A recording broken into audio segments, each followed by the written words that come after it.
जय राधे श्याम। मैं श्रीजी प्रिया अंजना आपके अपने YouTube चैनल मैं और मेरे राधा रमन लाल पर आपका स्वागत करती हूँ। आपने कई बार संतों के श्रीमुख से ऐसे वचन सुने ही होंगे कि हमारे साथ जो कुछ भी होता है वो हमारी भलाई के लिए होता है। प्रभु हमारे साथ कुछ भी बुरा नहीं करते। अब होता क्या है ना कि परिस्थितियाँ कई बार इतनी खराब हो जाती हैं कि हमारा विश्वास हमारे प्रभु के प्रति डोलने लगता है और हमारे मन में शंका उत्पन्न हो जाती है कि प्रभु यदि आप सच में परमात्मा हैं तो आप अपने बच्चों को इतना कष्ट में कैसे देख पाते हो। देखिए उसके ना दो कारण हो सकते हैं। पहला तो जो हमारे पूर्व में हमने कर्म किए, हमारे खराब कर्म, आज समय आ गया है हमें उन्हें फेस करने का और इन कर्मों से कोई भी नहीं बच सकता। यदि आप भगवान के चरण आश्रित हैं, भगवान का खूब नाम जपते हैं तो आपके लिए एक छूट हो जाती है कि जो पहाड़ जैसा दुख होता है, कष्ट होता है, हमें मिलना जो होता है हमारे कर्मों के अनुरूप, वो प्रभु बिल्कुल राई जैसा छोटा कर देते हैं। और वो प्रभु नहीं करते, प्रभु के नाम का प्रभाव करता है जो हम दिन रात जपते हैं। तो इतनी सामर्थ्य होती है नाम जप में, है ना। और दूसरा कारण होता है कि प्रभु हमसे प्रेम करते हैं, इसलिए कई बार प्रभु हमें ऐसी चुनौतियों का सामना करवाते हैं, ऐसी मतलब आप ये समझ लीजिए कि हमें अग्नि परीक्षा देनी होती है। अब यदि हमें कुछ बहुत बड़ा पाना होता है तो हमें फिर कष्ट भी ज़्यादा फेस करने होते हैं। तो प्रभु हमारे लिए ऐसी सिचुएशन आज क्रिएट कर देते हैं कि थोड़ी सी वो कष्टदायक होती है हमारे लिए, लेकिन आगे जाके आने वाले समय में आप जब इस दौर से गुजर जाएंगे तब आप जब पीछे मुड़ के देखेंगे ना तो प्रभु का धन्यवाद जरूर करेंगे। और ये मेरा खुद का अनुभव भी है और विश्वास भी है कि ऐसा ही होता है। बहुत सारे लोगों का मैंने ये अनुभव सुना है। आज बहुत छोटा सा प्रसंग आपको सुना रही हूँ, प्रभु की करुणा से भरा।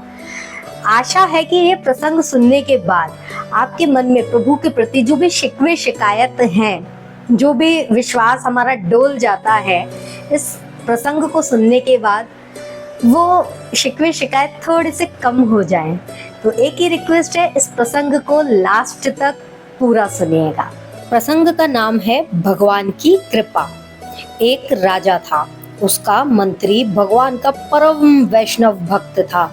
कोई भी बात, कोई भी विपत्ति उस पर आती तो वह बस एक ही बात कहता था कि भगवान की मुझ पर बड़ी कृपा हो गई।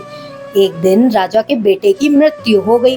मृत्यु का समाचार सुनते ही मंत्री बोल उठा, ये तो भगवान की बड़ी कृपा हो गई। यह बात राजा को बहुत बुरी लगी, पर उस वक्त राजा चुप रहा। कुछ दिनों के बाद राजा की पत्नी की भी मृत्यु हो गई। मंत्री ने फिर कहा, ये तो भगवान की बड़ी कृपा हो गई। राजा को बहुत गुस्सा आया, पर उसने उस वक्त भी अपना गुस्सा पी लिया और कुछ नहीं बोला। एक दिन राजा के पास एक नई तलवार बनकर आई। राजा अपनी उंगली से तलवार की धार देखने लगा तो धार बहुत तेज होने के कारण चट से उसकी उंगली कट गई। मंत्री पास में ही खड़ा था और मंत्री फिर से बोल उठा, ये तो भगवान की आप पर बड़ी कृपा हो गई। अब राजा के भीतर का जमा गुस्सा बाहर निकल पड़ा और उसने तुरंत मंत्री को राज्य से बाहर निकल जाने का आदेश दे दिया और कहा कि मेरे राज्य में अब अन्न और जल भी ग्रहण मत कर लेना। मंत्री बोला, ये तो मुझ पर भगवान की बड़ी कृपा हो गई। ऐसा कहकर मंत्री अपने घर भी नहीं गया, साथ में कोई वस्तु भी नहीं ली और राज्य के बाहर निकल गया। कुछ दिन बीत गए। एक बार राजा अपने साथियों के साथ शिकार खेलने के लिए जंगल गया। जंगल में एक सुअर का पीछा करते करते राजा बहुत दूर घने जंगल में निकल गया। उसके सभी साथी बहुत पीछे छूट गए।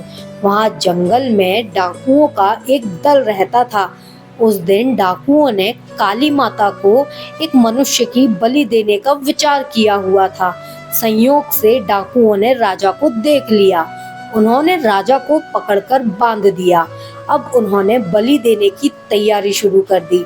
जब पूरी तैयारी हो गई तब डाकुओं ने पुरोहित ने राजा से पूछा, तुम्हारा बेटा जीवित है? राजा बोला, नहीं, वो मर गया। पुरोहित ने कहा कि इसका तो हृदय पहले से जला हुआ है। पुरोहित ने फिर पूछा, और तुम्हारी पत्नी जीवित है? राजा बोला, नहीं, वह भी मर चुकी है।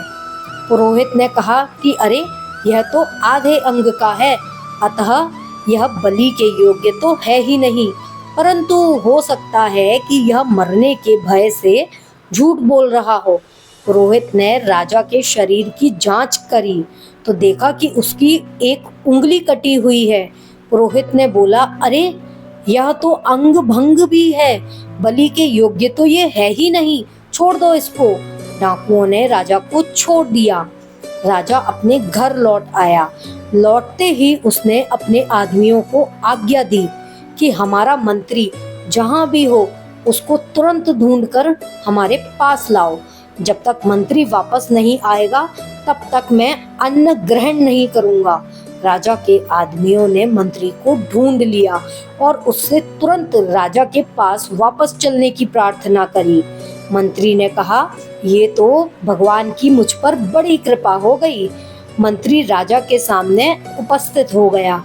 राजा ने बड़े ही आदर पूर्वक मंत्री को बैठाया और अपनी भूल पर पश्चाताप करते हुए जंगल वाली सारी घटना सुनाकर कहा, पहले मैं तुम्हारी बातों को समझा नहीं, अब समझ में आया कि भगवान की मुझ पर कितनी कृपा हो रही थी, और मैं तो यूं ही गुस्सा कर रहा था, क्रोध कर रहा था। भगवान की कृपा से अगर मेरी उंगली कटती नहीं तो उस दिन मेरा गला कट जाता, परंतु जब मैंने तुम्हें राज्य से निकाल दिया तब तुमने कहा था कि तुम पर भगवान की बड़ी कृपा हो गई। अभी तक मैं वह बात को समझ नहीं पाया हूँ, यह अभी भी मेरी समझ में नहीं आ रहा है। मंत्री बोला, महाराज, जब आप शिकार करने गए थे तब यदि मैं आपके साथ होता तो मैं भी आपके साथ जंगल में जाता, आपके साथ दूर निकल जाता, क्योंकि मेरा घोड़ा आपके घोड़े से कम तेज नहीं है। डाकू लोग आपके साथ मुझको भी पकड़ लेते।